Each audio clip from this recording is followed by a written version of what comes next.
បងប្អូននេះហើយគឺជាប៉ែនកសុជាតិបង្គោលក្រហមហើយថ្ងៃនេះបានមកធ្វើដំណើរជួបជាមួយកីឡាករបង្គោលឃីវគឺមកពីអ៊ីរ៉ង់បងប្អូនឥឡូវនេះប៉ែនកសុជាតិកំពុងតែថ្វាយបង្គំគ្រូបងប្អូនរងចាំទស្សនានៅពេលបន្តិចទៀតនេះតើប៉ែនកសុជាតិអាចព្រោះកីឡាករអ៊ីរ៉ង់បានឬទេសម្រាប់ការប្រកួតនេះបងប្អូនរងចាំទស្សនាទាំងអស់គ្នានៅពេលបន្តិចទៀតនេះបងប្អូនថ្វាយបង្គំគ្រូឥឡូវចប់ហើយបាទបញ្ជានៃការប្រកួតប្រដាល់លោកខ្មែរពីលោកអ្នកកណ្ដាលលោកវុតស៊ីថៃហើយនេះគឺជាបេក្ខភាពរបស់ដៃគូរបស់ប៉ែនកសុជាតិហ្មងបងអូនមកគោលឃីវនេះឯងលើទឹកទី1បានចាប់ដើមហើយសម្រាប់អ្នកទាំងពីរបាទត្រៀមប្រព្រាប្រគល់ឆេពីថាបកលអ្នកប្រយុទ្ធគុណខ្មែរគូទី3នេះគឺជាគូប្រតិភិបអន្តរជាតិរវាងកម្ពុជាអ៊ីរ៉ង់ទឹកទី1បានចូលទស្សនាទាំងអស់គ្នាសម្រាប់ប៉ែនកសុជាតិជួបជាមួយកីឡាកររងបងប្អូនទឹកទី1ចាប់ដើមហើយប៉ែនកសុជាតិវិសាកសុជាតិជាមួយនឹងស្គាល់ហើយជាតិឥឡូវនេះបានមកដល់ជាបរិយាកាសតោះហើយតាមនេះថាជាបាទជាសកម្មភាពដែលស្រាវជ្រាវបាទជាបាទបាទពុទ្ធបាទ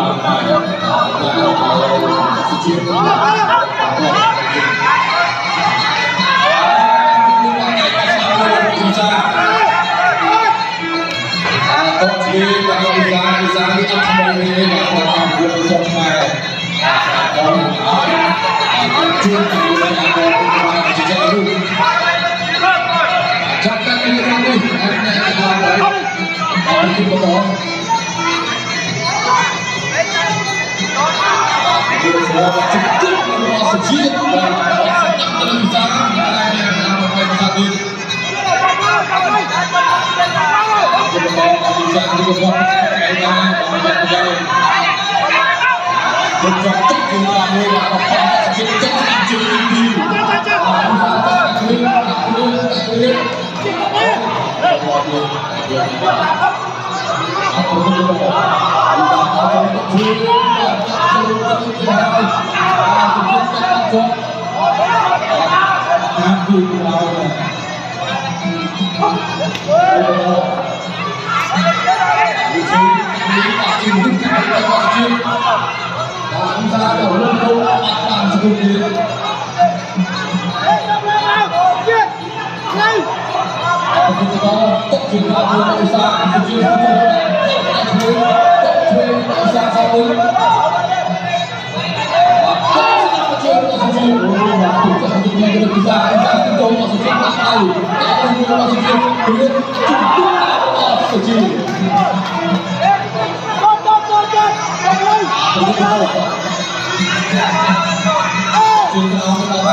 ចាប់ទឹកទី1បងប្អូនរងចាំទស្សនាទឹកទី2បន្តអូយប៉ែនកសុជាតិបងប្អូនហើយបាទគាត់ជាយោធាផងបាទវិរៈកងទ័ពផងហើយថ្ងៃនេះបាទមកឡើងសង្វៀនជួបជាមួយកីឡាករមកពីអ៊ីរ៉ង់ឥឡូវនេះមានការគ្រប់គ្រងនិងផ្ដល់កម្លាំងចិត្តឲ្យគាត់ទេបងប្អូនដើម្បីឲ្យគាត់យកជ័យជំនះទៅលើកីឡាករអ៊ីរ៉ង់ការប្រកួតនេះបងប្អូនរងចាំទស្សនាទឹកទី2បន្តទៀតសម្រាប់ប៉ែនកសុជាតិដល់បងប្អូនទស្សនាទឹកទី2បន្តឥឡូវទឹកទី2ចូលមកដល់បងប្អូនបាទប៉ែនកសុជាតិជួបជាមួយកីឡាកររ៉ង់បងប្អូនអូយបាទមិន ធម្មតាទេរយៈកងទ័ពយើងបែនកាត់ជាតិថ្ងៃនេះបានធ្វើដំណើរបាទការพูดជាមួយកីឡាកររងក៏បងប្អូនមានការជូនពរគាត់យកជ័យឈ្នះលើកីឡាកររងសម្រាប់ជំនួយនេះអូយមួយដៃរបស់បាទសុជាតិបងប្អូនពីរដៃរបស់សុជាតិចាប់ជើងចុះទៅបណ្ដាទឹកទី2នេះបាទសុជាតិដូចជាមានកម្លាំងណាស់បងប្អូន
ចាប់ទឹកវាបងប្អូនពុតជាវ៉ាគឺអើក៏បែនកាក់សុជាតិជួបជាមួយកីឡាកររងឥឡូវទស្សនាបងរងចាំទស្សនាទឹកទី3បងប្អូនឥឡូវទឹកទី3បានចូលមកដល់បងប្អូនទស្សនាបន្តរវាងបែនកាក់សុជាតិជាមួយនឹងកីឡាកររងទឹកទី3ដែលជាទឹកដែលប្រវៃលើដល់ទឹកទី3មកទឹកចុងក្រោយ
ចាប់ទឹកទី3បងប្អូនបាទ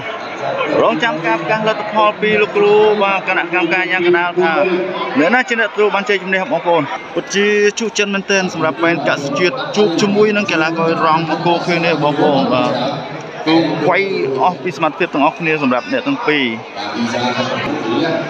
តែអ្វីសំខាន់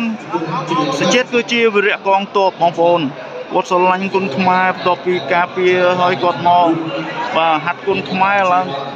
ធ្វើការប្រកួតជាមួយកីឡាកររងថ្ងៃនេះគ្មានអ្វីក្រៅពីពាក្យជូនពរបែនកសិជាតិឲ្យទទួលបានជ័យជំនះក្នុងការប្រកួតនេះទេបងប្អូន